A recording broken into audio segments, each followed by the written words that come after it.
ये देखिए मेरा नया माइक। अभी ये माइक अस्सलामुअलैकुम। इस वक्त साथ नहीं मुझे कुछ आपके प्यारी से बहन नाहिद अख्तर हाजिर है। तो जनाब बड़े मैं जाके फटाफट माइक लेके आई और मैंने कहा माइक कनेक्ट करूँगी और मेरा मोबाइल पे आवाज़ चल जाएगी, लेकिन दुख के साथ कहना पड़ा कि आवाज़ उसी तरह थी, बल्कि पहले फिर आवाज़ थोड़ी बहुत कभी रिकॉर्ड होती थी, कभी नहीं। माइक के साथ बस थोड़ी सी रिकॉर्ड होती है और फिर बिल्कुल ही साइलेंस।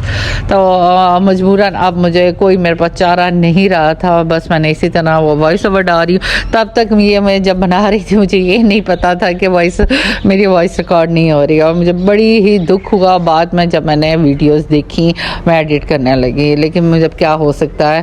और अब मेरा व्लॉग बनाने का भी दिल नहीं चाहता, क्योंकि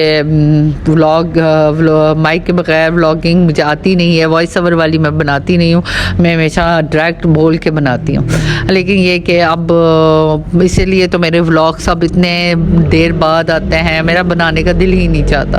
तो अब्दुल समद को भी साथ लेके गई थी। तकरीबन 2 साल बाद अब्दुल समद मुजफ्फराबाद जा रहा था। 2 साल हो गए इसको हम मुजफ्फराबाद नहीं लेके गए, और बाजी के घर में हमने नहीं बताया था अब्दुल समद आ रहा है। हम सब के लिए सरप्राइज़ रखा था, क्योंकि सब अब्दुल समद को बहुत याद करते थे, और ज़ाहिर पिंडी दूर है, सबका आना करना मुश्किल था। इसलिए फिर अब मुझे जाना था तो मैं अब्दुल समद को साथ ले गई। और अब्दुल समद ने रास्ते में मुझे इतना तंग किया। अब पहले की तरह मुझे जूस पीना है, जब मैंने इसको जूस ला के दिया थोड़ी देर बाद जूस पी के कहता आहा मुझे तो मज़ा आ गया।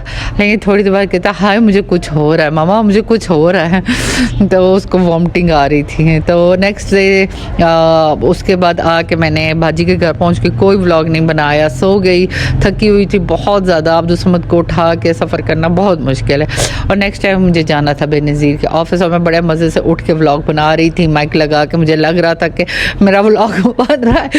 और इस मोबाइल के अब ठीक होने की मुझे कोई उम्मीद भी नहीं है, क्योंकि ये 7 प्लस है, और 7 प्लस के अब तो आपको पता ही है जो आईफोन यूज़ करते हैं कि 7 प्लस सबसे पहला मॉडल था, और इसके तो अब मिलते ही नहीं है। जिसके पास ठीक करवाने जो वो कहता है इसको बख्श दें, तो अब बख्शने के अलावा मेरे पास कोई चारा भी नहीं है, और ना मेरे पास इतने पैसे मैं नया मोबाइल ले सकूँ। लेकिन अभी व्लॉगिंग जो जिस तरह हो रही है थोड़ी बहुत मैं कर रही हूँ। उसके बाद हम चल पड़े नूडल स्टेडियम पाकिस्तान का दूसरे नंबर पर बड़ा स्टेडियम है, और चूँकि बेनज़ीर के ऑफिस में जगह इतनी नहीं होती, उन्होंने सारा यहाँ पर सेटअप लगाया हुआ था औरतों को सिम वगैरह तकसीम करने का। बाद उसके बाद घर वापस आ गए।